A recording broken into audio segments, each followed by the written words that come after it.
नमस्कार, मी नित्य पवार। आज श्रावण मासातील अमावस्या म्हणजेच पिठोरी अमावस्या। आज मातृदिन साजरा केला जातो। तर त्याच निमित्ताने आचार्य अत्रे यांनी लिहिलेली आईबद्दल कृतज्ञता व्यक्त करणारी दिनूचे बिल ही गोष्ट तुम्हाला वाचून दाखवत आहे। दिनूचे वडील डॉक्टर होते। दिनू कधी कधी त्यांच्या बरोबर दवाखान्यात जाई। तिथे पुष्कळ असे लोक येत। कुणी तपासून घेण्यासाठी येत, तर कुणी औषध घेण्यासाठी येत। कुणी येऊन म्हणे, डॉक्टर माझं पोट दुखतंय, मला तपासाल का? तर कुणी म्हणे, डॉक्टर माझं बिल किती झालं ते सांगा। दिनू एका लहानशा खुर्चीवर बसून ते सारे ऐकत असे आणि बघत असे। बिल म्हणजे काय ते अजून त्याला कळले नव्हते। दिनूने एके दिवशी वडिलांना विचारले, बाबा बिल म्हणजे काय हो? डॉक्टरांनी टेबलावरचा एक कागद घेतला आणि दिनूला दाखवला। हे बघ, ह्याला बिल म्हणतात, हा वाच।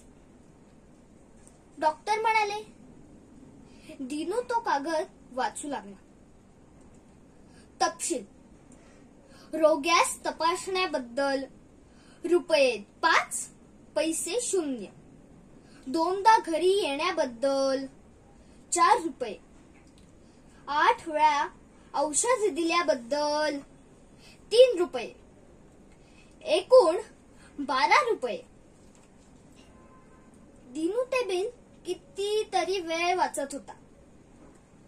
तो एकदम मध्येच हसला। त्याला काय वाटले कुणास ठाऊक। काहीतरी विचार त्याच्या डोक्यात आला। घरी जाताना त्याच्या मनात कितीतरी विचार येत होते।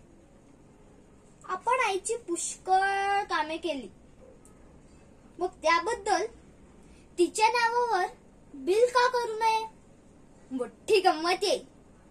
पैसे मिळतील त्याच्यातून खाऊ घेऊ।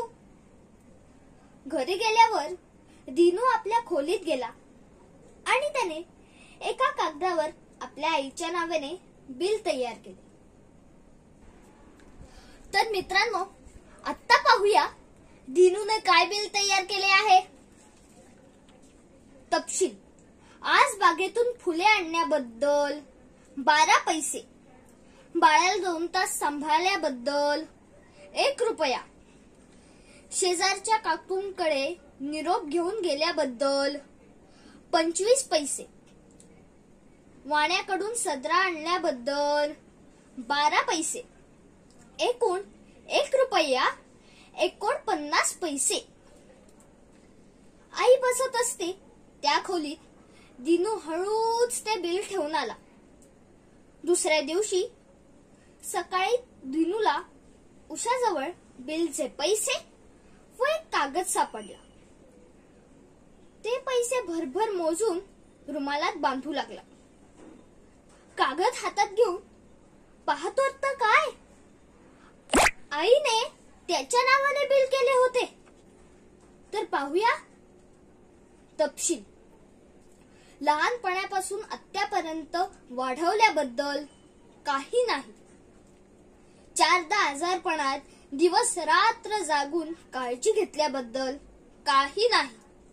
गोष्टी सांगून करमणूक केल्याबद्दल काही नाही। वाचायला शिकवल्याबद्दल काही नाही।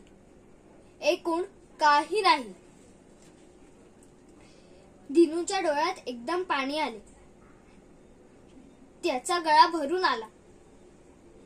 त्याच्या हातातला कागद गळून पडला। रुमालात अर्धवट बांधलेले पैसे घेऊन तो तसाच आईकडे गेला। काही न बोलता त्याने आईला पैसे परत केले व आईच्या मांडीवर डोके ठेवून फुंदू लागला। आईने दिनूला कुरवाळले व मुका घेत म्हणाली, तुझ्या बिलचे पैसे मिळाले बरं दिनू। धन्यवाद। आणि ही गोष्ट तुमच्या आईला नक्की ऐकवा। अशाच नवनवीन आणि छान छान गोष्टी ऐकण्यासाठी माझ्या चॅनलला लाईक, शेअर आणि सबस्क्राईब करा आणि बेलचं बटन दाबून ऑलचं बटन दाबायला विसरू नका. धन्यवाद.